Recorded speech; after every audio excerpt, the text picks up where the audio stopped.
What's up, everybody? Nate here from Out of the Basement, bringing you a brand new, better late than never action figure review. Today, we are looking at the Amazon exclusive Star Wars The Black Series 40th anniversary of Empire Strikes Back Carbonized Darth Vader. Originally, I was not going to pick this figure up, but once I started seeing some reviews for this guy, I was like, man, does he look absolutely awesome. And I do have plans to actually customize this release and give him some nice glowing red eyes. I think that would really set this one off.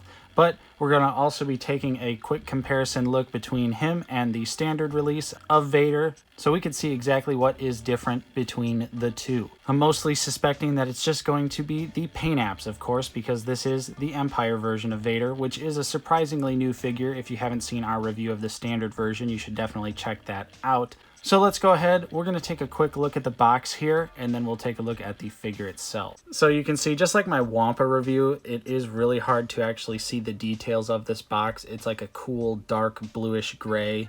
You can see the picture of Vader right there. The carbonized graphite in other different language logo thing there. 40th Empire, Star Wars The Black Series. On the side, it's a nice silver.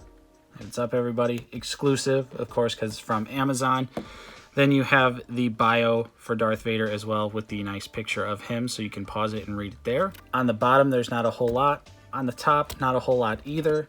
So let's go ahead and take a look at his one accessory, Vader's iconic lightsaber. Now, Justin done goofed with me because I am borrowing his Empire Vader, and he forgot to bring the lightsaber, so I won't have a comparison for that. But you can see where Vader's lightsaber would normally be that nice black color. It is the very reflective metallic blue that I actually really enjoy. The paint apps are fairly clean on such a small saber here, and the hilt looks very accurate as far as memory serves. Of course, you have the nice thick red blade there that detaches very easily. And unlike previous Vaders, this version actually has lightsaber storage, which is awesome. All right, and then we are just jumping straight into the figure here. This is the carbonized Darth Vader. You can see he has the Empire Strikes Back version of the switchboard, along with all of the buttons and doodads for the belt there. All of it is very cleanly applied. The helmet looks absolutely wonderful. The little bits of silver in there are a really nice touch and are, again, very cleanly applied to the figure itself. This is also a figure, it does look pretty good on camera, but I think seeing it in person definitely also adds a lot to it, simply just because having such harsh lighting on such a metallic figure, it can kind of lose the colors that the figure actually has. But yeah, it's a really nice blue throughout. It's a little bit darker for the helmet and on the little chest armor piece here, but you can see the arms are all metallic blue. Everything looks really nice. Even the cape, the soft goods are actually blue instead of black. And then so you can see right here, here are both of the Vaders, this of course being the standard release. And putting them side by side, you can definitely see the difference in color between them. I think that honestly helps out a lot. But of course, they are the same exact figure. They just have minor paint app detail differences. So I think they both look great. I think the blue Vader is kind of reminiscent of some older 3 3/4 inch figures that I grew up playing with, which is also something that drew me to this. That's where I got the idea from the red eyes as well. But I think either way, either one of these figures, you're not going to go wrong. They're both pretty damn awesome. Of course, the movie accurate one is going to be the superior version, but the carbonized version is a nice, cool alternative that the best part of it being is if you don't want it, you don't have to buy it, because you have this Vader, which is movie accurate and looks awesome. Now let's take a look at how Vader moves. So you can make his head go up about that far, looking straight forward, and it can go down a little bit as well. Of course, you can rotate the head from side to side. You don't really get any attitude with him. And of course, the cape is connected there underneath the mask. The arms do move out a decent amount, although they definitely feel a little stiff. You do get the butterfly joints as well here. The arm rotates around.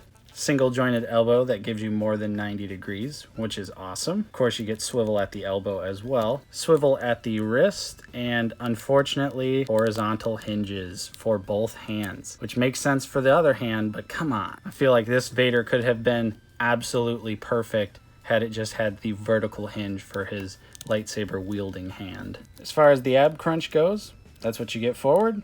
That's what you get back. Not a whole lot, but of course it does swivel at the waist as well. His leg kicks out about that far, and the double knee works pretty well. He also has a thigh swivel. And for the feet, you can see that they move down very far.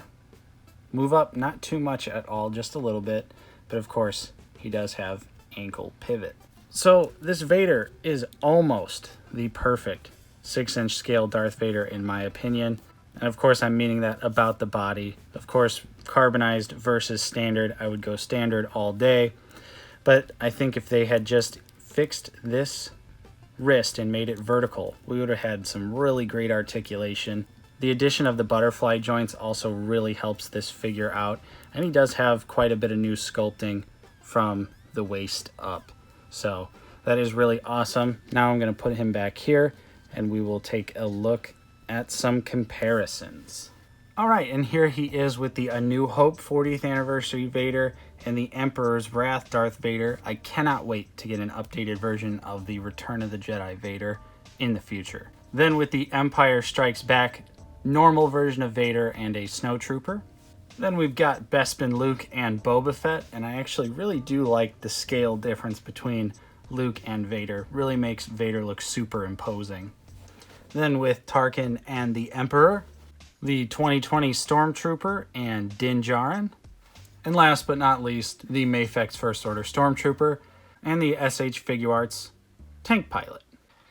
So there you have it, folks. There is a quick look at the carbonized Vader. What do you think? Are you going to pass this one up or did you pick it up? I think it's definitely worth it if you can find it for regular retail price off of Amazon, but anything more than that, I'd say you're just better off going with the normal movie look. Of course, if you enjoyed my review, don't forget to leave a like on this video. Subscribe if you are new. We're always talking about Star Wars The Black Series here on the channel. Thank you so much for watching. I'm Nate from Out of the Basement, and I will see you guys next time.